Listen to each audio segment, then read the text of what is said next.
Fala você que está aqui pela primeira vez, pela segunda, pela terceira, qualquer que seja a sua vez que está aqui, muito bem-vindo, certo? Este é o canal Freezone e hoje eu vou falar sobre um tema que está relacionado com o primeiro vídeo deste canal, certo? Onde a gente falou sobre inflação, mas hoje você vai entender um pouquinho sobre a correlação da taxa de juros com a inflação. É isso mesmo, você que nunca entendeu aquela história sobre taxa Selic e o que acontecia, sobre por que chegava lá o William Bonner no Jornal Nacional e falava: hoje a taxa Selic subiu 15 pontos percentuais, né? Nem sei se ele falou isso, tô brincando. Mas, enfim, hoje você vai entender tudo que você precisa para entender isso um pouquinho melhor, ok? Então vamos lá. Primeiramente, taxa de juros, sua relação com a inflação. Hoje você vai entender isso. O que é taxa de juros? Irmão, o dinheiro que você pega emprestado tem um custo. E como você está vendo nos slides, o custo do dinheiro é a taxa de juros, certo? O que eu quero dizer com isso? Imagina que você pega um empréstimo de 10 mil reais hoje. 10% de juros ao ano. Barato esse empréstimo, né? Não sei onde é que você vai achar isso, mas se tu achar, tu me avisa, que eu também quero. 10 mil a 10% de juros.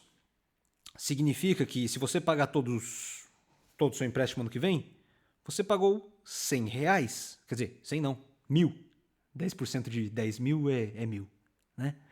Você pagou 1.000 reais de juros. E esses 1.000 reais, adivinha só, você pagou simplesmente porque você pegou dinheiro emprestado. Então, juros é o custo que o dinheiro tem no tempo, ok? Isso não estava dizendo no slide, né? Mas essa parte do tempo é importante. Aqui eu quero te mostrar o seguinte. Essa é a evolução da taxa Selic, que é a taxa básica de juros da economia brasileira. Tá? E essa evolução da taxa Selic, ela vem mais ou menos ali de 2010 até meados de 2021 ali. Assim, é uma foto meio, né? Tá um pouco no passado, não vem até 2024, mas é só para você entender. O que acontece? Essa taxa ela sobe e desce, de acordo com a economia, de acordo com como anda a economia. E ela é uma taxa um pouquinho imposta. O que eu quero dizer com isso? Que basicamente quem escolhe o valor dessa taxa é um grupo de pessoas ali, um grupo de pessoas selecionadíssimas que fazem parte do Copom. Você já ouviu esse nome que eu sei. Comitê de Política Monetária, e quem escolhe a taxa Selic são eles. Tá? São eles que escolhem quanto que você vai pagar de juros. Mais ou menos. Mais ou menos. Porque o que eu quero dizer é o seguinte. Imagina, quando a gente tem uma inflação alta, então já fica aí, já assiste o outro vídeo que vai estar aqui ou aqui. Aqui, vou botar ele aqui. Assiste o primeiro vídeo sobre inflação, tá? Para você entender um pouco melhor. Mas imagina o seguinte cenário, você não precisa sair desse vídeo, você vai entender igual. Você tem um cenário com muita inflação, tá? Então tá tudo subindo o preço, a picanha tá subindo, meu Deus do céu, meu churrasco, como é que eu vou fazer o churrasco? Tá subindo o preço da cerveja, tá subindo o preço de tudo. Tá tudo subindo, tudo. Você vai ter o governo que ele vai olhar e vai falar assim, ok, tá tudo subindo? Deixa eu ver se eu consigo dar uma freadinha nesse negócio. E ele sobe a taxa Selic. Por quê? Porque ele quer frear a economia.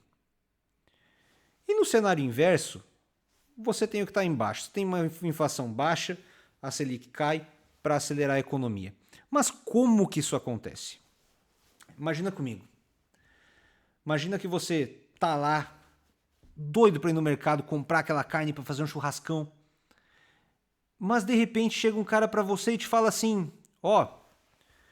se você me emprestar esse dinheiro que você ia gastar nesse churrasco, eu te pago o dobro semana que vem.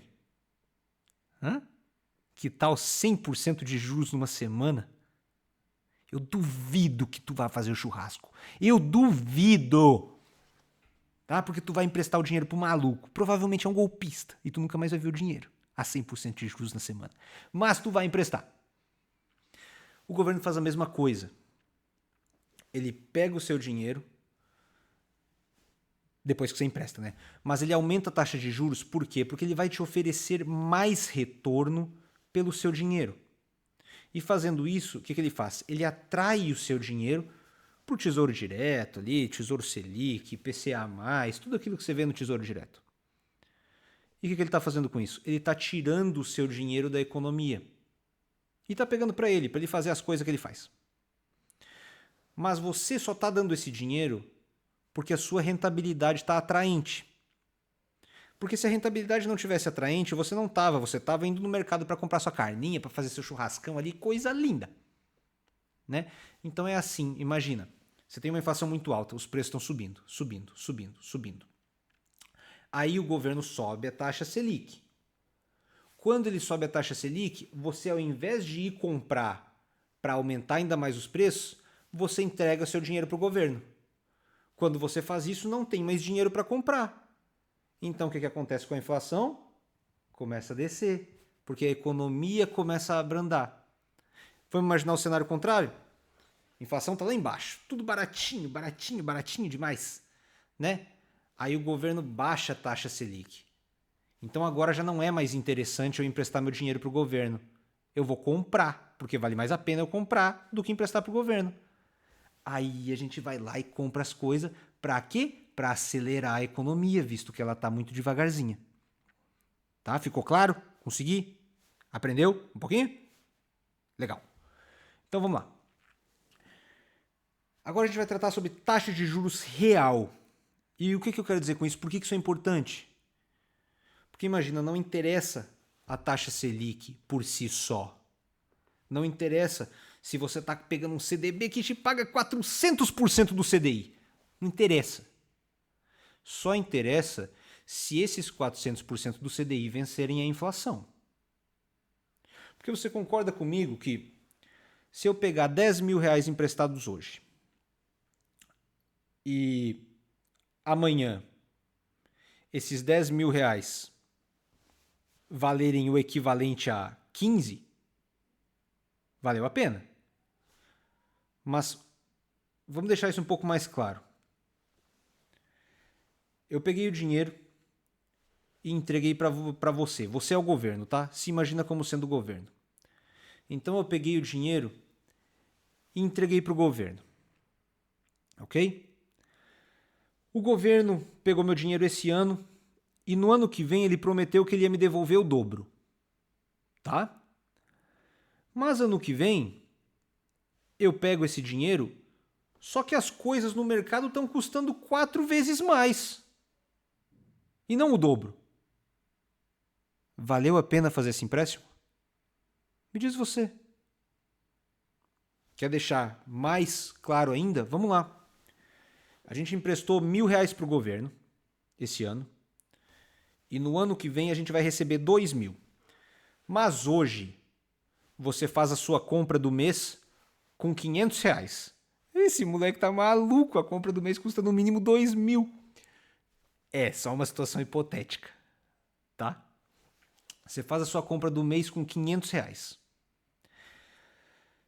Ano que vem, você vai receber 2.000 do governo. Mas agora a sua compra do mês custa 2.000. O que isso significa? Significa que no ano anterior você fazia 2 compras do mês com o dinheiro que você emprestou. E esse ano você só faz uma. Valeu a pena receber o dobro do dinheiro? Não valeu. Valia mais a pena ter feito 2 compras do mês. Então isso é taxa de juros real. Para você ter uma taxa de juros real, você tem que ter uma taxa de juros que vença a inflação. Ou seja, você está pegando um dinheiro e lá no futuro você vai receber esse dinheiro com juros, mas esse juros vai vencer a subida da inflação. Você vai ganhar poder de compra, você vai poder comprar mais coisas do que você poderia agora. Certo? Desde que você tenha uma taxa real de juros. Então, para você ter uma taxa garantida, entre aspas, real de juros, hoje nós temos aí no Tesouro Direto vários investimentos atrelados à inflação. O que eles querem dizer com isso? Que o rendimento desse desse título vai ser algo acima da inflação, ou seja, ele vai te render a inflação mais uma taxa X. Esse X é a sua taxa real de juros, certo? Então, a gente tem uma coisa que se chama efeito de Fischer. E o efeito de Fischer, basicamente, ele diz que para você manter uma taxa real de juros, se você tem um país onde a inflação sobe, a taxa de juros tem que subir, proporcionalmente. Se você tem um país onde a taxa de juros cai, a taxa de juros tem que cair. Falei a mesma coisa. Efeito de Fischer. Se você tem um país onde a taxa de inflação sobe, você tem que subir a sua taxa de juros, proporcionalmente. Se você tem um país onde a taxa de inflação cai, você desce a taxa de juros proporcionalmente. E adivinha onde eu já te mostrei isso? Falando do Copom, animal, do Copom. Como é que eles fazem com a Selic? Certo? Inflação subiu, Selic subiu. Inflação caiu, Selic caiu. Nada mais é do que o efeito de Fischer aplicado. Entendeu? Por isso que eu falei que é uma taxa imposta entre aspas, porque a galera que tá lá não é burra, os caras sabem das coisas, os caras entendem. Então você pode ficar puto com a economia, você pode ficar puto com a política, você pode falar o que você quiser. Mas não dá pra dizer que a galera que tá no Copom tá lá porque... Não, os caras entendem das coisas. Tá? Então, confia que tem um motivo para as coisas acontecerem. Você só precisava entender. E agora você entende. Então vamos lá. Falando sobre investimentos agora. O que tem a ver a taxa de juros e a taxa de juros real com seus investimentos? Depende. Se você investe na renda fixa, tudo. Tá? Se você vai para o Tesouro Direto, a taxa de juros tem tudo a ver com seus investimentos. Porque se a taxa Selic subir, significa que os seus investimentos vão render mais. Ah, mas está rendendo mais acima da inflação? Não sei. Mas vão render mais, de forma absoluta. Tá? Se a taxa Selic cair, vão render menos, de forma absoluta. Ok? Agora, se você investe em renda variável, o que tem a ver a taxa Selic, né? Só tem a ver com a macroeconomia, porque com renda variável não tem nada a ver. Significa que a taxa de juros subiu, eu ganho mais na renda variável? Não, animal, não! Não tem nada a ver. Renda variável varia para cima e para baixo. Renda variável, na maioria das vezes, né, se você for investidor de ação, porque tem renda variável de outras coisas, mas a ação, vamos pegar o exemplo mais básico, você se torna sócio de uma empresa. Se a empresa falir, irmão, tu não teve retorno nenhum, tu só perdeu dinheiro. Se a empresa multiplicar 10 vezes, aí pronto, aí tu ficou rico. Né? É mais ou menos assim. Tá? Mas não tem nada a ver com a taxa de juros diretamente. Tem a ver com macroeconomia. Macroeconomia influencia a bolsa de valores? Sim, influencia. Claro que influencia. Mas aí a gente está falando de macroeconomia. Não é bem a mesma coisa, não tem uma relação direta. Tá? Diferencia as coisas. Ok? Taxa fixa, tudo a ver. Renda fixa, tudo a ver. Renda variável, nem tanto. Belezinha? Para finalizar, eu gostaria de falar o que eu sempre falo, que é busque fontes de conhecimento, busque múltiplas fontes de conhecimento, tá? Assista outros vídeos, assistam outros influenciadores, Eu nem influenciador sou. Para finalizar, eu gostaria de falar o quê? Busque múltiplas fontes de conhecimento. Assista outras pessoas, certo? Assista outros vídeos. Vá atrás de múltiplas fontes, ou seja, leia artigos, leia notícias, faça sua pesquisa independente, tenha sua própria filosofia de investimento e seu pensamento crítico. Saiba analisar as coisas da sua perspectiva. Ok? Ao mesmo tempo que tudo que eu falei nesse vídeo e em todo o canal não é recomendação de investimento, ou seja, eu falar da renda fixa e da renda variável para você, eu não estou recomendando, animal, não é recomendação. Tem puramente fins didáticos, ok? E garantias de rendimento não existem, ou seja, rendimentos passados não são garantias de rendimentos futuros. Se alguém te oferecer rendimento com garantia, cara, corre. Porque se a pessoa te garantir rendimento futuro, isso é golpe, cara. Não existe garantia de rendimento. Tá bom? Na renda variável. Na renda fixa, os caras garantem, né? Eu tô falando da renda variável. Tá bom? Um forte abraço. Até o próximo vídeo. E não esquece de deixar o like e se inscrever no canal em algum lugar aqui embaixo. Tá bom? Beijo grande.